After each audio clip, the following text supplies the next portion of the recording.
Let's talk about what happens when an entire negotiation strategy collapses in public.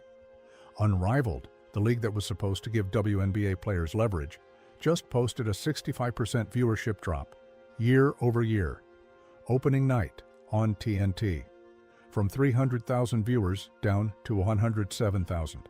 That's not a rough patch. That's a free fall. And the timing couldn't be worse, because right now, WNBA players are in the middle of the most important contract negotiation in league history. Here's what most coverage won't tell you. For months, the narrative was simple. Players had options. If the WNBA didn't deliver, they could walk. Unrivaled was framed as the safety net, the backup plan that made threats real. The entire leverage strategy hinged on one basic premise: the alternative has to be viable. And in the span of one broadcast window, that premise just shattered. You were onto something when you noticed the shift in tone from WNBA players over the past few weeks. The strike rhetoric got quieter. The hardline demands softened. The posture changed from "we're ready to sit out" to "we'll play under the old CBA terms." That's not a coincidence. That's what happens when your negotiating position evaporates on live television. If you believe the story behind the story matters, if you're tired of the media selling you growth narratives while the numbers tell a completely different truth, smash that like button right now. It tells us you want the receipts, not the spin. Let's filter out the noise and look at what this really means. Unrivaled was never just about giving players a place to compete during the offseason. It was about creating negotiating power.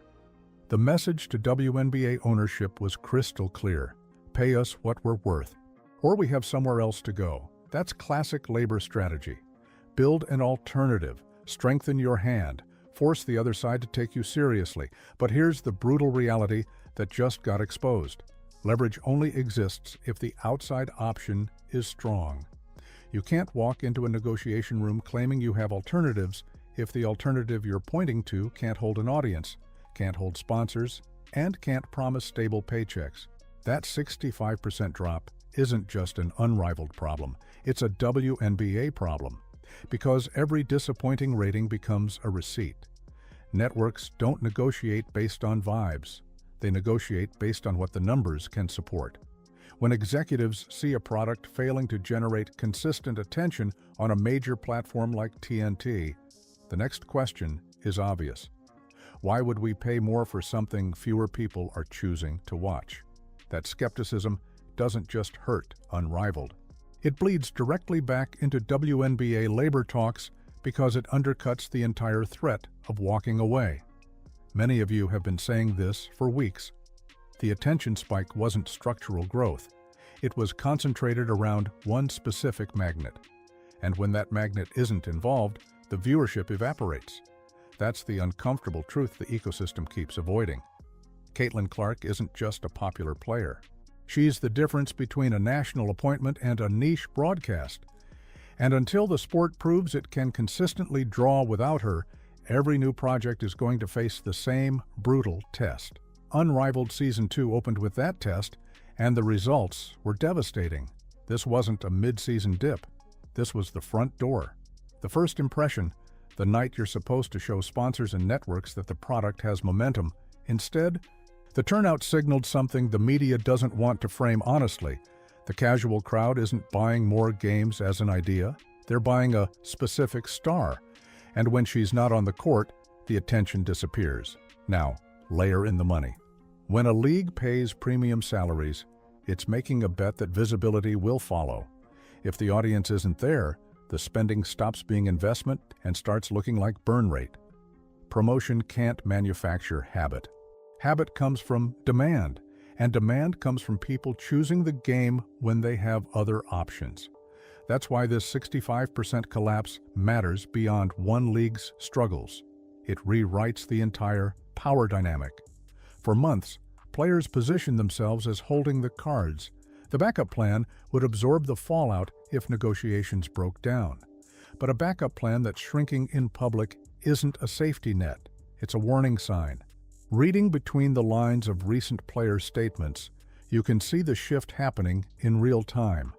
The collective bargaining agreement that was dismissed as outdated and dismissive just weeks ago is suddenly looking acceptable enough to play under. The threats of a work stoppage that sounded bold in December are getting quieter in February. That's not solidarity strengthening, that's leverage weakening. Here's how the pressure flips. Every disappointing rating becomes ammunition for ownership. When you're demanding a larger share of revenue, but the revenue itself is being questioned, the conversation changes. The WNBA floated frameworks for higher-end contracts, the type of headline upgrades players have been asking for. Yet some of the loudest voices signaled they'd rather keep the old structure than accept a deal that doesn't match their newest expectations. That's not a power move. That's a leverage problem playing out in public, because the threat of walking away only works if the place you're walking to can actually survive. And right now, Unrivaled is fighting for survival, not building an empire. Let's connect the dots on timing. Unrivaled Season 2 launched in January. The ratings came in, the numbers were undeniable, and suddenly, the tone around WNBA negotiations shifted. Players went from publicly demanding revolutionary change to quietly accepting they might play under existing terms. That's cause and effect. That's what happens when your backup plan gets exposed. The media keeps selling the growth story, but ratings are the part that doesn't care about narratives. The audience doesn't negotiate with headlines. It either watches or it doesn't. And when a product is placed on a major platform and still draws a tiny crowd, it says something bigger than one league struggling. It hints at a hard ceiling on the commercial side of the sport, at least right now. This is where the misread becomes expensive. Visibility was mistaken for loyalty. Headlines were mistaken for commitment. Social media engagement was mistaken for people rearranging their schedules to watch full games. Those are not the same currencies, and confusing them leads to demands that the underlying economics can't support. The uncomfortable part nobody in the ecosystem wants to acknowledge is that star power isn't evenly distributed. The ratings prove it every time. One player moves the needle. The rest, no matter how talented, don't generate the same gravitational pull. That's not a value judgment on ability. That's market reality. And market reality doesn't care about what should be fair. It only responds to what people will consistently pay attention to. If you're following this story and want to see how it plays out, drop a comment right now with your prediction. Do WNBA players take the deal that's on the table, or do they gamble on a work stoppage that could backfire? Let's hear your take, because this is about to get interesting. Here's where the entire strategy unravels. The revenue split proposals that sound huge on paper get limited once you define what they're tied to. If a deal is based on net revenue, that's money after expenses, after operating costs, after the machinery that keeps the league running is paid for. That's not automatically a windfall. It's a reminder that the biggest fight isn't just percentages. It's growing the pie in a way that survives scrutiny. On paper, a net revenue split sounds reasonable when a business has to pay its bills before it can share profits.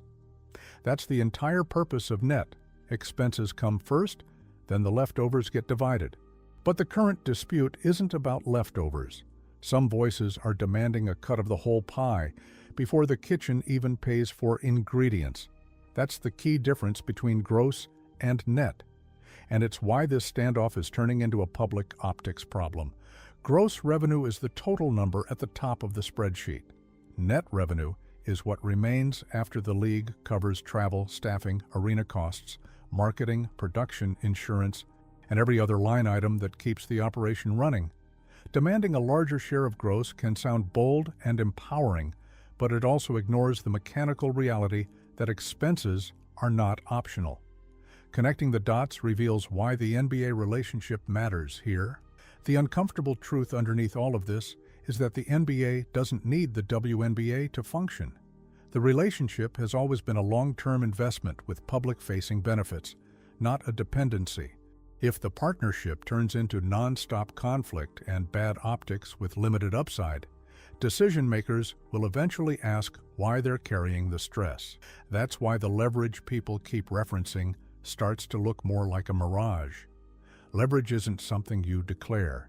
It's something the other side feels, If alternative leagues can't prove a real market and a real audience, then the "we'll go elsewhere" message stops being a threat and starts sounding like denial.